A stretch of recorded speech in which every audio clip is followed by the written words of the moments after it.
Hello friends. आज जो मैं आपको सुनाने जा रही हूँ ये बहुत ही प्यारी बोध कथा है। चाइना में बड़ी फेमस है। एक शहर में एक बार अचानक एक बड़ी सुंदर युवती आ गई कहीं से। इतनी ज़्यादा सुंदर थी, इतनी ज़्यादा अट्रैक्टिव थी वो कि जिसने भी उसको देखा बस वो देखते ही रह गया।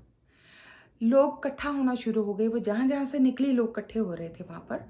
साथ साथ में लोग इकट्ठे हो रहे थे और किसी ने इस बात की तरफ ध्यान नहीं दिया, किसी ने पूछने की जानने की ज़रूरत नहीं समझी कि भाई वो कौन है, कहाँ से आई है, क्या करती है, कहाँ उसका घर है, कहाँ उसके माँ बाप हैं।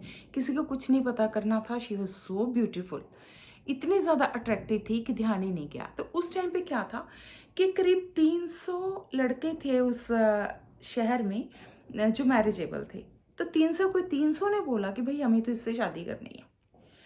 तो अब वो लड़की ने बोला कि आप तो 300, मैं तो एक हूँ, तुम शादी तो एक से ही कर सकती हो ना। तो ऐसा करते हैं, उसने एक शर्त रखी कि मैं आपको 24 घंटे देती हूँ। आप में से जो भी कल आकर बुद्ध का लोटस सूत्र मुझे सुना देगा, मैं उससे शादी कर लूँगी। सबने बोला भाई ठीक है। सब तो भागे बुरी तरीके से घर, क्योंकि टाइम नहीं था, सिर्फ 24 घंटे थे और सबको ही उसी से शादी करनी थी। ना किसी ने खाया, ना किसी ने कुछ पिया, बस उसको क्रैम कर रहे हैं क्योंकि सूत्र है भी लंबा। तो सब रट रहे हैं और अगले दिन 10 युवक वापस आए।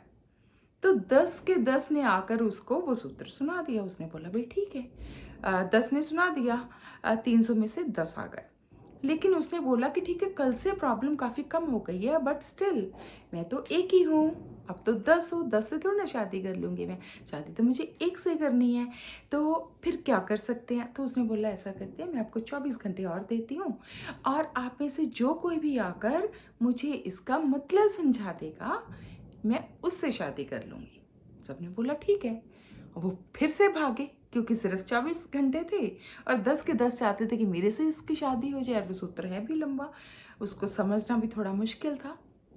फिर भी अगले दिन सुबह 10 में से 3 लोग आए। तो उन तीनों ने उसका मतलब उसको समझा दिया। अब प्रॉब्लम और कम हो गई थी, लेकिन युवती ने बोला कि प्रॉब्लम पहले से कम हो गई है, हम उससे बेटर पोजीशन में पहुंच गए, बट स्टिल मैं तो एक ही हूँ, आप तो 3 हो, तो शादी तो मुझे किसी एक से ही करनी है। तो अब क्या करें?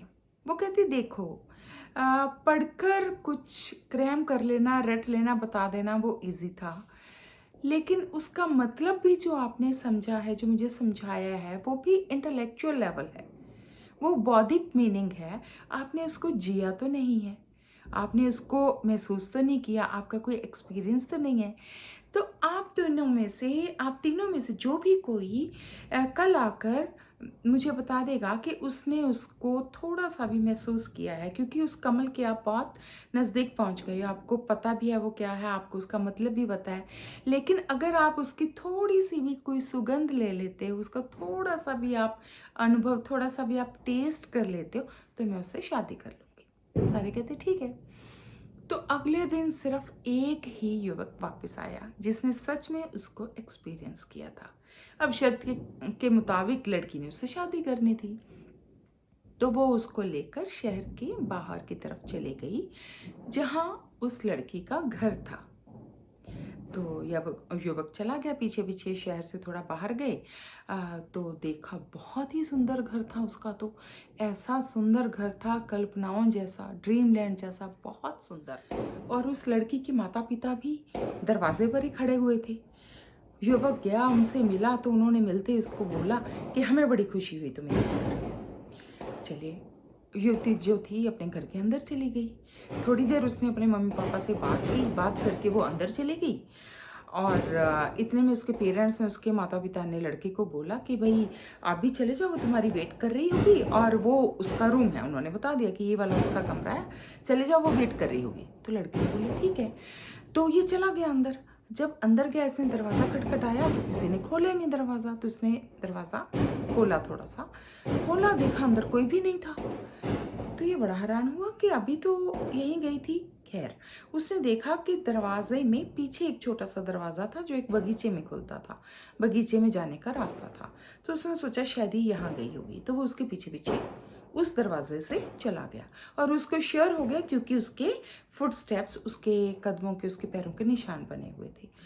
तो वो निशान, पैरों के निशानों के पीछे पीछे पीछे पीछे चलता रहा कि युवती जहाँ तक गई होगी।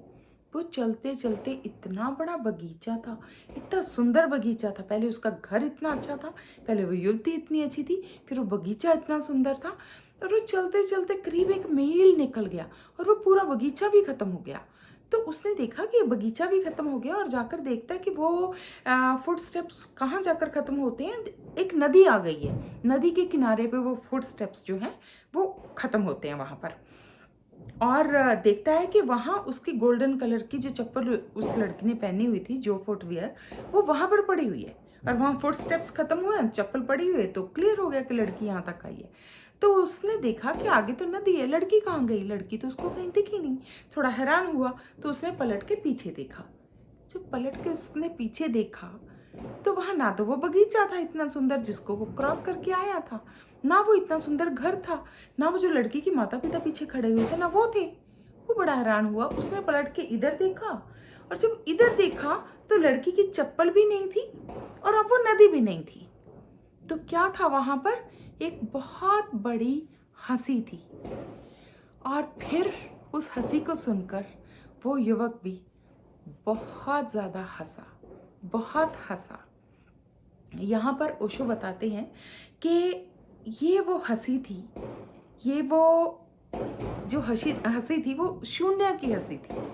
और उस युवक की शादी होगी उस शून्य के साथ, उस ज़ीरो के साथ। उस शून्य के साथ शादी करने के लिए बड़े बड़े संत महात्मा हमेशा तरसते हैं। और वो जो हंसी है वो हंसी किसी इंसान की नहीं, वो ब्रह्मांड की हंसी। तो ओशो कहते हैं कि जब आप उस हंसी, उस स्टेज, उस सिचुएशन में पहुंच जाते हो तो वहाँ ये सारे रास्ते भी ख़त्म हो जाते हैं।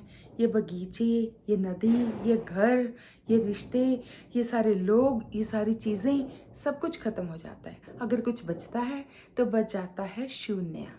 वो शून्यता जिसको हम हमेशा से तरसते हैं, हमें पता हो चाहे हमें ना पता हो। तो यहाँ ये युवती क्या है? वो ओशो बताते हैं कि वो सिंबल है, वो सिंबॉलिक है गुरु का। वो युवती कोई और नहीं थी, वो गुरु थी एक तरीके से उसकी, क्योंकि जो गुरु है वो स्टेप बाय स्टेप आपको आगे लेकर जाता है।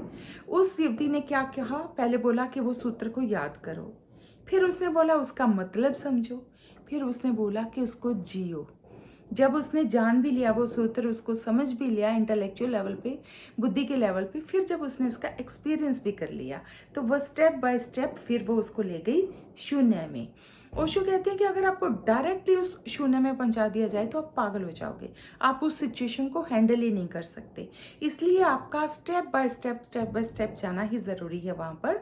और जो गुरु है वो यही काम करता है कि आपको स्टेप बाय स्टेप वहाँ लेकर जाता है। इसी तरह ओशो के जो मेथड्स हैं, अगर हम उनको, जो जो टेक्निक्स ओशो ने बताई हुई हैं कि ये ऐसे करो, फिर ऐसे करो, फिर ऐसे करो, जैसे शरीर शुद्धि, मन शुद्धि, विचार शुद्धि, ऐसे बहुत सारे टेक्निक्स हैं। तो वो स्टेप बाय स्टेप ओशो हमें उस शून्य की तरफ ले जाना चाह रहे हैं। वो उसका रास्ता उन्होंने रोड मैप हमें बना कर दिया है। आपको ये स्टोरी कैसी लगी और इसमें छुपा हुआ इतना बारीक जो मकसद है, जो मैसेज है, वो कैसा लगा? मुझे बहुत अच्छा लगा पर्सनली, और आप मुझे ज़रूर बताइएगा कि आपको कैसा लगा। Thank you.